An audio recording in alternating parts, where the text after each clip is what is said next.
Welcome to our makerspace, which we call the Nest because it's where students' ideas take flight. We're so excited about this space. It's only been open for about a year, and we conceived it as a way that we can really embed a lot of career technology and education skills in our EL education model. As an EL education school, Capital City is all about hands-on learning. We want to get our students in the community, bridging the divide between school and the real world careers that we want them to be exposed to. We have an amazing set of resources in this space.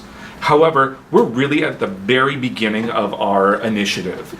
Last year, we were lucky to win the CTE Makeover Fellowship, which took this space, which used to be a computer lab, and we were given money and resources and partnerships to really change it into something amazing. We have all kinds of materials that students would want to work with.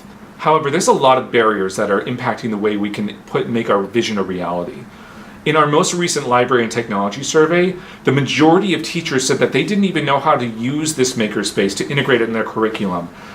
So that's really impacting our ability to have real meaningful opportunities for our students to use this space when our teachers don't understand how to make it happen.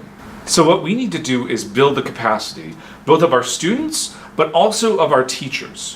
What we need to do is create a cohort of experts in using this space, seeding all of that knowledge and skill not within the library team or one maker coordinator, but amongst all of our students and teachers. We want to build makerspace experts, 3D printing experts, laser cutter experts, sewing experts, and have those experts teach those skills to others. So what does this mean for our students on a day-to-day basis?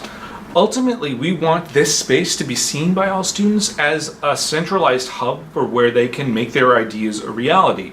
They can come here to use the materials for a project. They can come here to use the materials to think up a really interesting prototype for a solution. They can come here to make a fidget spinner on the 3D printer. We want them to have fun, we want them to engage, and we want them to really think critically and take a lot of chances. For our middle school in particular, we have a class called Media Information and Technology, or MIT.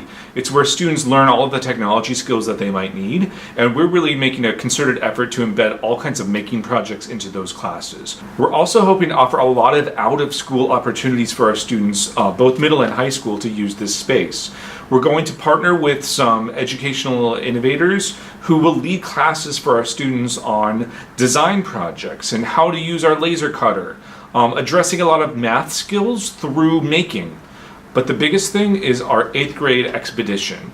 That is going to be an amazing project where students are going to develop a prototype that will solve a social justice issue that they research and study about. They're going to use this space to make all kinds of prototypes from whatever materials they might need. They're going to iterate, getting feedback from other students to really solve an amazing problem. Through that 8th grade expedition, we're really hoping to develop a strong cohort of incoming high school students to be able to take those skills that they've learned in the 8th grade expedition and use them for all kinds of high school projects. To do that well, what we want to do is develop a cohort of student expert makers. They're going to come here during after-school time and possibly during certain classes to learn how to use the materials, become experts on specific tools, and they'll be the ones who will train those other students and even teachers on how to use the materials. But it's one thing to support students in this work. If we really want to make our makerspace a community asset, we need to work with teachers to ensure that maker-centered learning is a core part of their classroom instruction. To that end, next year, the 8th grade team and I will collaborate deeply on their 8th grade expedition. We will develop a professional learning community that will focus on best practices of design thinking and maker-centered learning. We will look at research such as Harvard Education School's Project Zero Agency by Design research. We'll look at deeper learning rubrics and refined protocols and procedures to make their expedition stronger. By doing this work deeply with the 8th grade team, we will have a strong, bright spot of maker-centered learning to share with other teachers at the school. Our students are amazingly creative. Our teachers are amazingly creative. And this space is a perfect place to really deepen that kind of creativity. What we are hoping to do is really strategically address our capacity to use this space effectively. By organically building a program of experts among students and teachers, we can sustain our makerspace more effectively. we won't just have one expert who has all of the knowledge of these materials. The knowledge will be held by the culture of the school in general, and then we'll be able to further expand and push what we're able to do.